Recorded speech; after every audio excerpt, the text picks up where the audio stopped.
Aujourd'hui, c'est 10 choses à savoir avant d'acheter un drone. Eh bien, bonjour à tous les amis et futurs droneurs, bienvenue dans ce nouveau tuto, appelez-le comme vous voulez.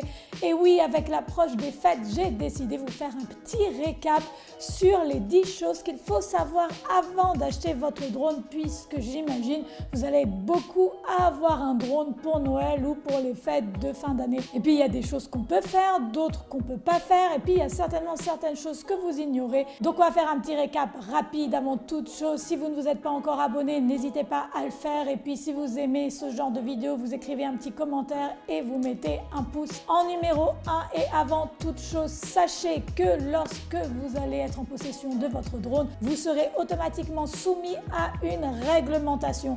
On ne peut pas voler à n'importe quelle hauteur, on ne peut pas voler la nuit, on ne peut pas survoler certaines zones, des agglomérations, etc. Vous avez des tutos qui apparaissent sur votre écran, vous pouvez les regarder et par la suite vous pourrez me contacter, me poser les questions si vous en avez encore à ce sujet. Sachez qu'en 2018, on va avoir une nouvelle réglementation complète là-dessus, donc on fera le point le moment venu. Certains d'entre nous trouvent cette réglementation très pesante, d'autres moins. Il y a des bonnes choses, il y a des mauvaises choses, mais évidemment on ne peut pas faire n'importe quoi. Et un petit clin d'œil à ce sujet, j'ai l'aéroport de Lyon qui m'a appelé ça fait pas longtemps et qui m'a dit qu'il y avait des drones qui volaient justement autour des aéroports et qui manquaient de se prendre un avion à chaque fois, donc ils sont dans des zones où ils ne peuvent pas voler. La réglementation prévient de certaines choses comme ça qui sont quand même un petit peu embêtantes, parce que se prendre un avion c'est pas très cool, on est d'accord, c'est même hyper dangereux pour tout le monde, pour vous, pour les gens qui sont dans l'avion, etc.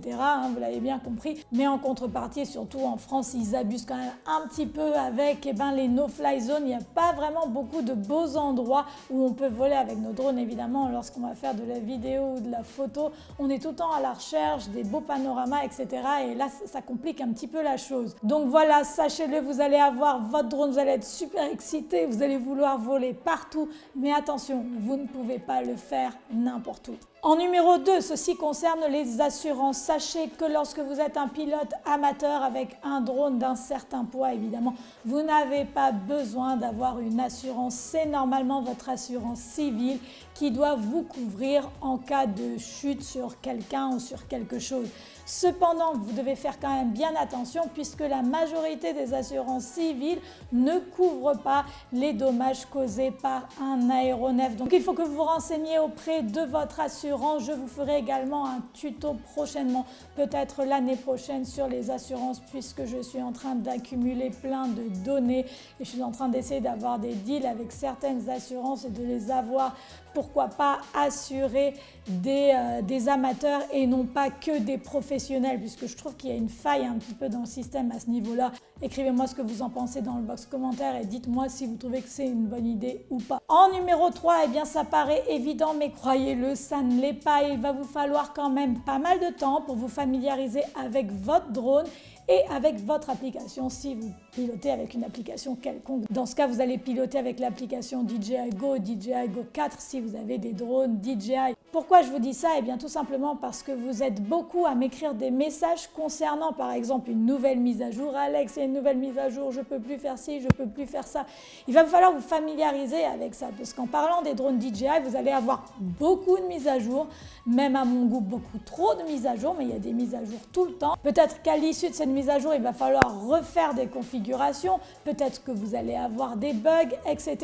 Vous devez connaître cette application et vous devez connaître votre drone. C'est comme lorsque vous achetez une nouvelle caméra, vous avez plein de fonctions et c'est sûr, on veut tous savoir comment ça fonctionne sans lire le manuel et sans passer le temps nécessaire pour la comprendre et comprendre son fonctionnement. Mais ça ne se passe pas comme ça malheureusement. Si vous n'arrivez pas à passer du temps avec votre drone et avec votre application, la première chose que vous allez faire lorsque vous allez rencontrer un problème ou quelque chose ne va pas fonctionner, vous n'avez pas trouvé tel ou tel réglage, vous allez m'écrire un message ou écrire un message à je ne sais pas qui, à la personne à qui vous avez acheté votre drone et vous allez être en panique et je ne sais pas comment on fait ci, on fait ça. D'abord, vous allez passer du temps avec votre aéronef, vous allez lire le manuel, vous avez plein de tutos à votre disposition comprenez à quoi vous avez affaire et si évidemment vous ne savez pas comment solutionner le problème, vous pourrez contacter le fournisseur, donc la personne à qui vous avez acheté le drone, ou vous pouvez toujours m'écrire un message. Mais bon, sachez que je ne suis pas un service après-vente, malheureusement. Vous êtes beaucoup à m'envoyer plein de messages à ce sujet, mais je ne peux pas tout le temps faire face à vos demandes puisque vous êtes nombreux à avoir beaucoup de problèmes. En numéro 4, si vous pensez acheter un drone DJI et que vous êtes sous Android, sachez que vous risquez de rencontrer pas mal de problèmes et pas mal de bugs. DJI a signé un partenariat avec Apple, c'est-à-dire que les drones sont optimisés pour fonctionner avec des iPhones, avec des iPad mini, etc. Si vous êtes sous Android, vous exposez à certains problèmes, dont l'application DJI Go qui n'est encore pas traduite en français pour les utilisateurs d'Android et ça l'est pour les utilisateurs d'iPhone. En numéro 5, vous allez devoir penser à l'entretien de vos batteries. Vous allez vite vous en rendre compte. En général, les batteries représentent un vrai budget lorsqu'on a un drone et elles se détériorent dépendamment de comment vous allez les entretenir, comment vous allez les recharger, comment vous allez les décharger également. Et la conséquence de ça, c'est que ou vous allez avoir des batteries qui vont durer longtemps et qui vont être bien entretenues, ou au bout de 1 an, 2 ans, vous allez tout simplement devoir racheter des batteries et là, vous en aurez entre 100 et peut-être 300, 400 euros. Donc il faut que vous fassiez attention à ce sujet. Je vous ai quand même réalisé un tuto là-dessus où je vous explique toutes les batteries en détail. Prenez ça en considération parce que c'est quand même important. C'est quoi le meilleur drone? Eh bien, cette question ne peut pas vraiment répondre parce qu'il n'y a pas de meilleur drone, comme il n'y a pas de meilleure caméra, comme il n'y a pas de meilleure télé. Tout va dépendre de votre budget, tout va dépendre de l'utilisation que vous voulez en faire. Par exemple, lorsque l'on parle de drones, vous avez des drones pour faire des vidéos, vous avez des drones pour faire des courses, vous avez des drones pour faire joujou, puis vous avez des drones pour travailler, vous avez des drones agriculteurs, vous avez des drones, etc., etc. À ce sujet, je vous ai réalisé un tuto sur quel drone choisir. Alors, je ne sais pas s'il est déjà publié ou s'il va être publié. J'ai tellement filmé ces temps-ci que je ne sais même pas l'ordre de publication. Mais s'il n'est pas encore sorti, sachez qu'il va sortir. Et là, j'espère que ça vous guidera un petit peu sur quel drone choisir en fonction de vos nécessités. Puis, si vous achetez un drone et que vous voulez faire de la vidéo et que vous allez filmer dans des formats importants comme du 4K, eh bien, il va falloir penser à s'équiper en ordi quand même assez puissant avec des disques durs externes ou avec des tours, puisque si vous voulez filmer vraiment en bonne qualité avec des formats 4K, ce sont quand même des fichiers très très lourds et il va falloir, si vous désirez évidemment les éditer, avoir un programme d'édition qui tienne la route avec du RAM sur votre ordinateur et tout ça évidemment, vous le savez, ça représente un budget. Donc si vous considérez l'achat de drones et plus orienté dans la vidéo, il va falloir penser à être équipé au niveau ordi, disque dur externe et programme d'édition. Peut-on voyager à l'autre bout de la Terre avec un drone? Eh bien oui, vous pouvez, mais sachez, et là je parle pour les amateurs évidemment, que vous devez normalement le transporter avec vous en bagage à main avec vos batteries. Vous ne devez pas les mettre en soute parce que si jamais vous avez un problème et que les batteries prennent feu, c'est pour ça que je vous ai dit de regarder mon tuto sur les batteries, puisque oui, des batteries LiPo peuvent s'enflammer, et bien à ce moment-là, les hôtesses de l'air et le staff vont pouvoir réagir, et même vous allez pouvoir réagir beaucoup plus rapidement. Mais il faut vraiment que vous preniez en considération que vous ne pouvez pas filmer en drone dans tous les pays du monde et que vous ne pouvez pas non plus prendre l'avion dans n'importe quelle compagnie aérienne avec votre drone. Toutes ces informations sont relativement difficiles à trouver. Vous êtes beaucoup à m'envoyer des messages: Alex, je vais dans tel pays, est-ce que je peux voyager avec mon drone, etc.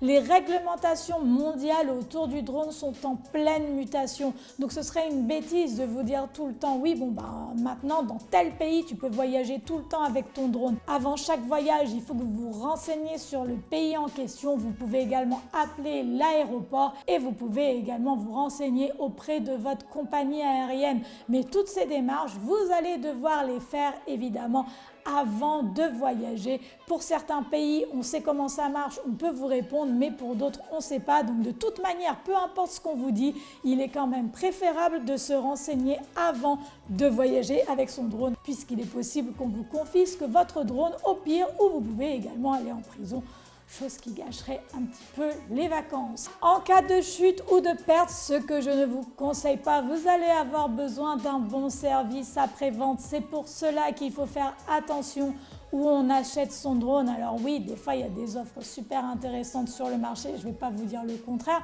parce que je suis la première également à essayer de trouver le meilleur deal. Je veux dire, c'est normal. Mais il faut faire attention, parce que si vous l'achetez à un mauvais revendeur et que vous avez un problème, vous allez vous retrouver tout seul face à votre problème et vous allez être là, bon bah ok, maintenant je fais quoi, j'appelle où, etc. Donc c'est quand même important, puisque bon, il nous arrive de temps en temps, en tant que droneur, d'avoir des problèmes, des petites chutes, des petits trucs comme ça. Donc il faut quand même que vous ayez une personne à vos côtés qui s'y connaisse et qui vous dise bon bah là on va le renvoyer, ça on peut l'arranger, ça on peut pas. Si vous achetez votre drone en Chine ou je sais pas où, vous pouvez peut-être économiser 100 €, ce qui n'est pas négligeable comparé à votre petit revendeur local. Cependant, le jour où vous avez un problème, vous allez aller voir votre petit revendeur local et vous allez lui dire ouais mais bon j'ai un problème avec mon drone, lui saura quoi faire. Vous avez quand même un service après-vente et je vous garantis que c'est pas négligeable, donc il faut vraiment que vous pensiez à ça lors de vos achats. Et puis finalement, faire du drone, c'est un peu comme faire du vélo. Il va falloir s'entraîner. Si vous voulez savoir piloter, il va falloir s'entraîner puisque vous n'êtes pas à l'abri, évidemment, d'une faille quelconque. Par exemple, si vous êtes habitué à piloter en GPS et qu'un jour vous perdez le GPS, vous allez totalement paniquer et puis vous risquez de vous prendre une falaise ou un arbre tout simplement parce que vous ne vous êtes pas assez entraîné. En général, sachez que la majorité des accidents, c'est quand même la faute du pilote. Les machines, elles sont quand même relativement bien construites. C'est nous, on fait n'importe quoi, on fait une fausse manip et hop, on rentre dans quelque chose, un mur ou je sais pas quoi. Quand on n'a pas la chance de vivre dans un endroit où il fait toujours beau, en général on a des saisons et quand c'est des mauvaises saisons, on vole pas beaucoup. Donc vous pouvez toujours vous entraîner sur simulateur. Vous avez des simulateurs avec l'application DJI Go ou sinon je vais vous mettre le lien de quelques simulateurs. Vous pouvez vous entraîner chez vous, devant la télé, etc. Et ça va vous éviter de perdre la main pendant les saisons. Évidemment, le temps n'est pas au rendez-vous. Voilà les amis, j'espère vous avoir éclairé, ne serait-ce qu'un tout petit peu. N'hésitez pas à visiter le site web dans la catégorie Shop. Vous avez des produits en vente, il y a des formations, des e-books gratuits, etc. Donc n'hésitez pas à télécharger tout ça. Je vous remercie d'être si nombreux sur la chaîne. Vous pouvez me suivre sur Facebook, Instagram, Snapchat, etc. Et moi je vous dis à très bientôt pour un nouveau tuto. Bye!